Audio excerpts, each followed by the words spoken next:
ரம்பா திருத்தியை வந்து இதற்கு ஒரு புராணம் உண்டு. இது வருஷம் வருஷம் நம்ம சொல்லின்னு தான் இருக்கோம்.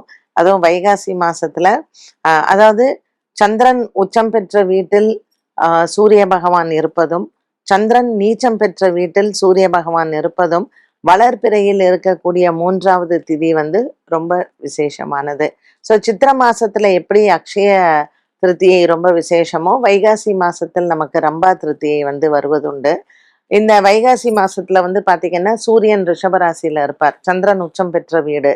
இந்த விருச்சிக மாசத்துல வந்து சூரியன் வந்து சந்திரன் நீச்சம் பெற்ற வீடு. ஸோ இது 2த்துலயுமே சூரியன் இருக்கும் பொழுது இந்த வளர்பிறை 3வது நாள் வந்து பெண்களுக்கு ரொம்ப ஒரு விசேஷமான நாள்னு சொல்லலாம்.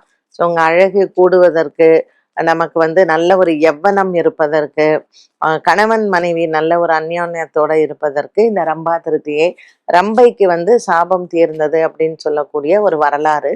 இந்த நாள் நம்ம வந்து பெண்கள் வந்து பொதுவாக அவங்களுடைய இளமை எப்பொழுதுமே பாதுகாக்கணும். அவங்களுக்கு எப்பவுமே அந்த யவ்வனம் இருக்கணும்.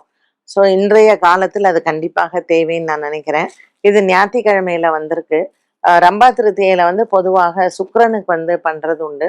நவகிரகத்தில் இருக்கக்கூடிய சுக்கிர பகவானை வழிபாடு செய்யலாம். இல்லை ஏதாவது ஒரு அம்மன் கோவில், சிவன் மற்றும் பார்வதி இருக்கக்கூடிய ஆலயங்களுக்கு சென்று சிவபெருமானுக்கு வில்வர்ச்சனையும், அம்பாளுக்கு நல்ல ஒரு வாசனை நிறைந்த மலர்களால் அர்ச்சனை செய்வது ரொம்ப விசேஷம். ஸோ நீங்களும் இன்றைய நாளில் அதை செய்யலாம்.